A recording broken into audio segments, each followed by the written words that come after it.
Bonjour à tous, j'espère que vous allez bien. Donc on se retrouve aujourd'hui pour la vidéo sur les roses de Somerset de Leila Meakam, je ne sais pas comment ça se prononce, ça commence bien. Donc c'est un envoi des éditions Charleston, donc je remercie vivement Élise de me l'avoir envoyé au format papier parce que c'est un ouvrage vraiment magnifique, d'une qualité tip top, rien à redire. Donc c'est l'histoire, donc c'est une histoire qui se passe dans le monde des planteurs de coton, entre autres, il y a d'autres. Voilà, donc elle se compose sur deux temps en fait. Donc on a donc le présent qui est 1985 dans ce roman, et le passé, donc tout le passé de 1900 des brouettes jusqu'à 1985. Voilà, donc c'est une histoire qui va dépeindre une saga familiale, donc qui va tourner surtout autour de deux personnages, donc Marie et Percy, qui justement revivent leurs souvenirs de toute leur vie et qui les confient à leurs héritiers pour qu'ils ne commettent pas les mêmes erreurs qu'eux, erreurs qu'on va découvrir au fur et à mesure.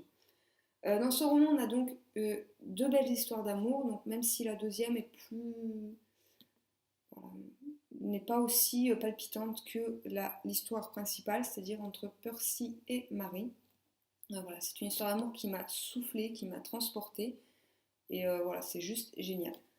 Donc, en quelques lignes, en fait, on a tout simplement, alors ce que j'ai beaucoup aimé, une saga familiale. Ce roman est vraiment digne des plus grandes sagas familiales du type, comme Autant en emporte le vent, ou encore même Les gens de Mogador, qui se passe en France, mais voilà, qui est une belle saga familiale. On a vraiment tout, c'est complet, l'auteur n'oublie rien, en 500 et des bananes de pages. Non, il n'y a plus les bananes, 508. En 508 pages, on a vraiment une histoire complète avec des personnages bien campés, que ce soit même les personnages secondaires les plus lointains, tout est vraiment bien posé. Donc ce que j'ai apprécié, c'est que dès le début, voilà, l'auteur plante bien le décor. Ses descriptions sont dynamiques, elles sont magnifiques, voilà, elles sont pas trop lourdes, on est vraiment directement dedans, on s'y croit vraiment, on visite Somerset avec le narrateur. Voilà, elle met en avant cette passion des planteurs de coton, donc voilà, que j'avais beaucoup aimé quand j'ai découvert Autant n'emporte le vent, parce que je le rappelle, je suis fan d'Autant n'emporte le vent, et voilà, ce roman le vaut largement, franchement. On passe également dans ce roman du passé au présent, mais alors avec une facilité déconcertante, on n'est jamais perdu. Bon, c'est vrai qu'on a des indications de date en début de chapitre, mais même dans la façon de narrer, d'expliquer, enfin, l'auteur fait, on voit bien la différence entre voilà, le souvenir et le récit au présent. Donc j'ai quand même quelques points négatifs à soulever. Voilà, même si c'était une lecture coup de cœur, il y a quand même quelques petits hicks.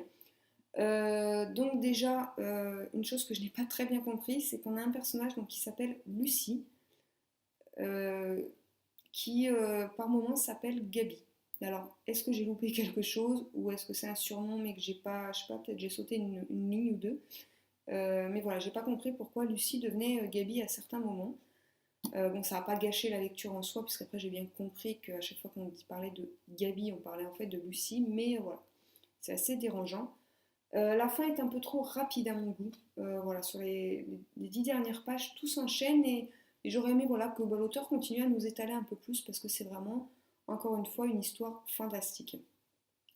Voilà, et puis ensuite, eh ben, une chose que j'ai regrettée mais qui n'est pas un point négatif, c'est voilà, que ça soit trop rapide au niveau de. J'aurais aimé en savoir plus sur Percy et Marie, voilà, qui est un peu plus de piquant entre guillemets, enfin vous comprendrez en le lisant. Donc encore une fois, voilà, une lecture coup de cœur, vraiment, je recommande ce livre, donc surtout si vous aimez les romances historiques, il faut foncer. Et si vous n'en lisez pas et que vous n'avez par exemple jamais eu le courage de vous lancer dans Autant n'emporte le vent, qui est quand même une grosse saga avec 3 tomes, etc. Ben voilà, foncez, ça donne un bon aperçu de ce genre de saga historique, de romance du siècle dernier qui vaut vraiment le coup. Franchement, on pourrait de ce livre en faire un film. Je crois que je foncerai au cinéma parce que vraiment c'est une histoire magnifique. Encore une fois, j'ai vraiment aimé les personnages de Marie et Percy et ils m'ont fait vibrer. Ils m'ont même tiré quelques larmes à un moment. Je vous en dis pas plus parce qu'il faut garder le suspense. Mais voilà, tout est vraiment bien écrit, bien détaillé. Les personnages restent vraiment fidèles à eux-mêmes jusqu'à la fin du récit, jusqu'aux dernières pages. et c'est juste extraordinaire. Voilà. Au niveau du style, c'est un style très fluide et très agréable, donc c'est une narration à la troisième personne. Voilà. Donc le roman se découpe en parties, on a l'histoire de Marie, l'histoire de Percy, mais voilà, on y retrouve l'un et l'autre, et tous les personnages, mais alors vraiment tous, que ce soit même du plus insignifiant, sont très réalistes et très bien campés. Donc voilà, je ne vais pas continuer à m'étaler, vous l'aurez compris, j'ai adoré lire ce livre. Je pense que je le relirai avec plaisir dans quelques mois, parce qu'il est vraiment génial. Fan de l'automne n'emporte le vent, c'est vraiment une lecture agréable, super, digne des plus grands justement. Voilà, donc je le recommande vivement. Et donc voilà. Donc si vous l'avez lu, bah, merci de me dire ce que vous en pensez, ou si vous ne l'avez pas lu, si cette vidéo vous tente. Voilà, donc il est vraiment accessible, on peut le lire, je pense, dès 16 ans, 14-16 ans.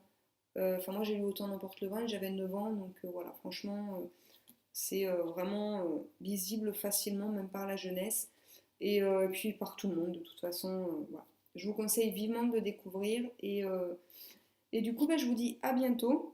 N'hésitez pas en commentaire donc, à me dire ce que vous en avez pensé si vous l'avez lu. Et donc je remercie encore une nouvelle fois Élise des éditions Charleston de m'avoir envoyé ce roman parce qu'il vaut vraiment le coup. C'est vraiment une découverte sublime. Donc je ne sais pas encore sur quoi portera ma prochaine vidéo parce que je vous l'ai fait au fur et à mesure que je lis les romans. Je suis actuellement en train de lire Red Queen, donc je pense que ce sera la vidéo sur Red Queen la prochaine.